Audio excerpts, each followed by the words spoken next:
তো আমি আপনাকে চিনব কি করে? আমি আপনাকে চিনে নেবো ঠিক, আপনার পরিচয় তো আমি জানি, আপনাকে চিনতে আমার অসুবিধা হবে না। বলছিলাম কালকে তাহলে কোথায় মিট করি?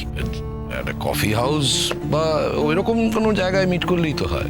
ঠিক আছে স্যার, তাহলে ঠিক 12টায়। আচ্ছা, আমার আমার না একটু কৌতূহল হচ্ছে, মানে দেখুন, আমি মানে অন্য কোনো লোকের ব্যক্তিগত কথাবার্তায় খুব একটা ইন্টারেস্টেড নই। হ্যাঁ, আমাকে নিয়ে যদি আপনার কথাবার্তা থাকে তাহলে আমি উৎসাহী হই, সেটা বলতে পারি। সেটা হলে তো আমিই ধন্য হতাম স্যার। আপনার মতো গুণী মানুষের সামনে আপনার কথা শোনার সুযোগ, তাহলে তো ভালোই হতো। কিন্তু স্যার, এটা একটু অন্য ব্যাপার, এটা আপনার শোনা দরকার। আমি তো আপনাকে সেটাই বলতে চাইছি, যে ব্যাপারটা কি সেটাই বলুন না। আম, আহ, ধরে নিন আপনার মেয়ে সংক্রান্ত কোনো ব্যাপার। আমার মেয়ে মানে? কোন মেয়ে? মেঘলার ব্যাপারে কোনো কথা বলতে চান? না, আমি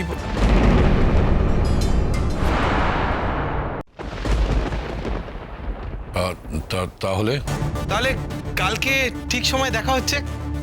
আমি তাহলে এখন রাখছি ফোনটা। হ্যাঁ, ওকে।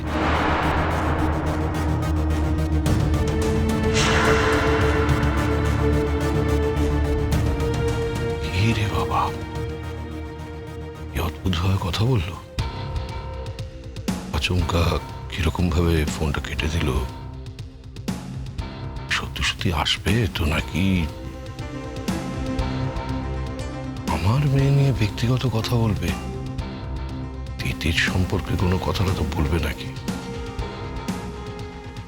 আমি জীবনে আর সব কথা শুনতে চাই, এই একটি বিষয়ে কোনো কথা শোনা রাখতে হবে। কোনো আগ্রহ নেই, কিন্তু কথা যখন দিয়েছি কাল যাব।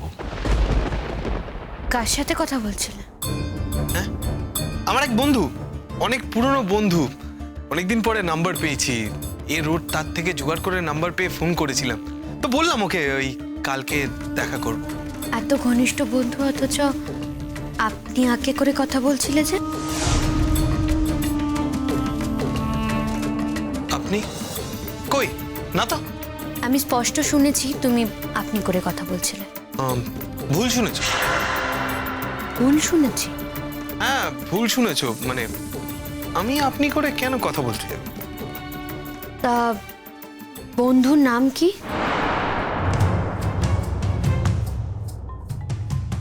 হ্যাঁ, নাম জানতে চাইলাম বন্ধুর। আমার বন্ধুর নাম নীলেশ। নীলেশ, নীলেশ। এত ঘনিষ্ঠ বন্ধু অথচ নাম বলার আগে এত ভাবতে হচ্ছিল কেন?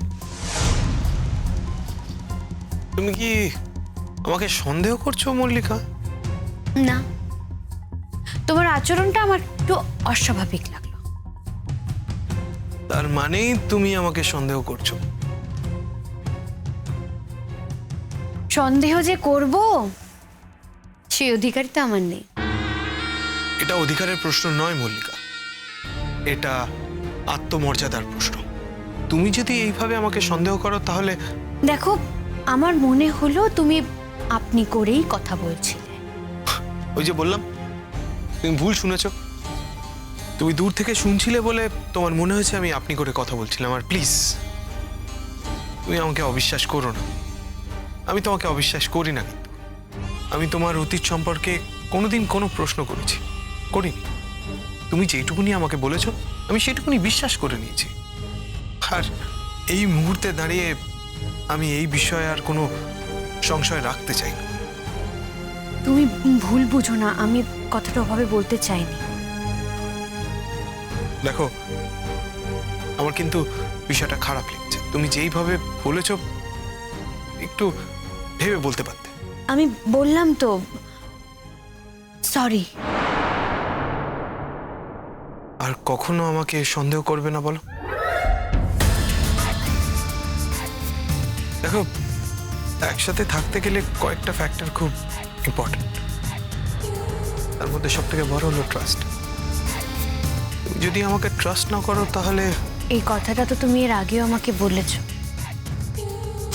আজকেও বলছি আর ইন ফিউচারও বলবো। আর কোনোদিন এরকম ভুল হবে না। ওকে, থ্যাংক ইউ। তোমরা কাল কখন যাচ্ছ? ওই তো অ্যারাউন্ড 12 o'clock, 12টা নাগাদ। ও, কোথায় কোথায় যাচ্ছ? আমরা যাচ্ছি ওই কফি হাউসের দিকে। ও, কেন, তুমি যেতে চাও মল্লিকা? না না, তোমরা বন্ধুরা বন্ধুরা মিলে যাবে, আমি ওখানে গিয়ে কি করব? আসলে অনেকদিন পরে দেখা হচ্ছে তো, আমি নিজেও জানি না ও আগের মতো আছে কি না। আমি নিজে আগে একবার দেখে নিই, তারপর একদিন না হয় বাড়িতে নিয়ে আসবো, বা সবাই মিলে একদিন যাব কফি হাউসে আড্ডা মারতে। বলছিলাম, তুমি কোনোদিন কফি হাউসে গেছো মল্লিকা? কফি হাউসে? হ্যাঁ, কতবার গেছি। আরে বাবা, ইউনিভার্সিটিতে পড়তে।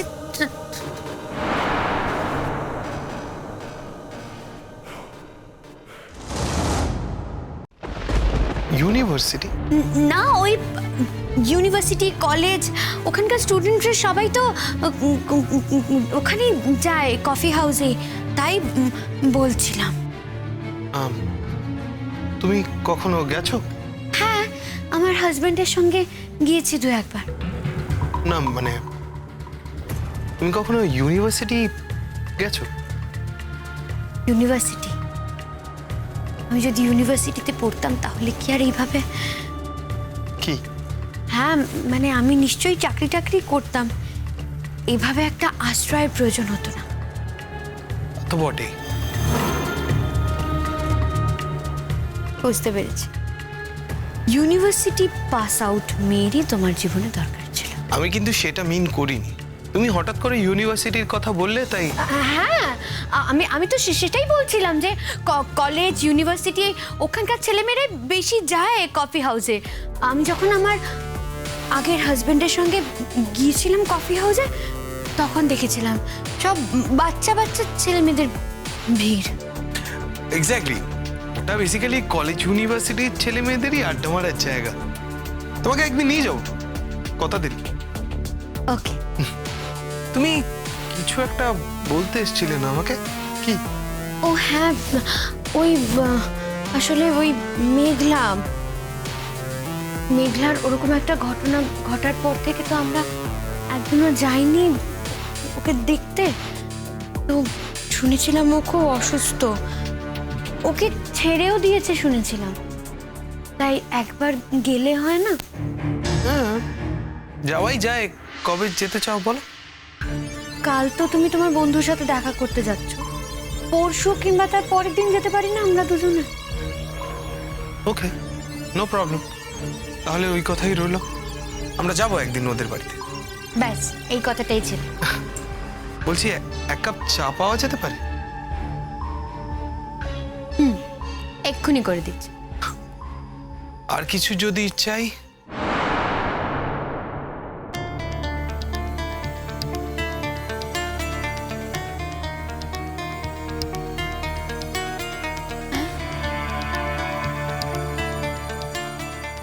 আর কি চাই? বারে, আমারও তো তোমাকে মাঝে মধ্যে কাছে পেতে ইচ্ছে করে। আমার সাথে বসে 5টা মিনিট তো গল্প করতে পারো। এখন কি গল্প করার সময়? বাড়িতে কত কাজ। আমি তাড়াতাড়ি কাজ সেরে নিই, দুপুরবেলা বসে গল্প করব। ওকে, তাই হবে। মানুষটাকে বুঝতে পারি না আমি। ও কি আমাকে সন্দেহ করে না? মুখে যে কথাগুলো বলে সেটাই কি অন্তরের কথা? ও কি সত্যি আমাকে ভালোবেসে ফেলেছে? কাল আমি যেমন করেই হোক 12টার সময় কফি হাউসে যাব, দেখব ও কার সাথে দেখা করতে যায়।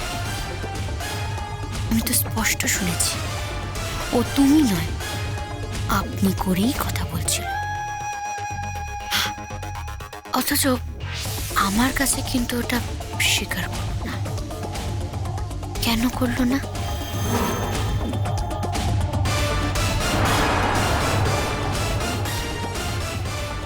তোমার সম্পর্কে জানতে গেলে, তুমি কে, তোমার আসল পরিচয় জানতে গেলে আমাকে এইটুকুনি অভিনয় করে যেতেই হবে। মল্লিকা, প্লিজ ডোন্ট মাইন্ড, আমার কিচ্ছু করার নেই। যেদিন তোমার আসল পরিচয় জানবো সেদিন না হয় ক্ষমা চেয়ে নেব।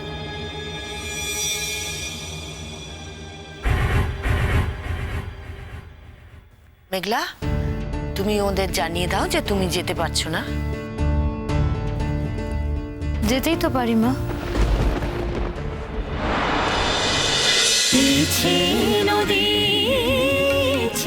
নদী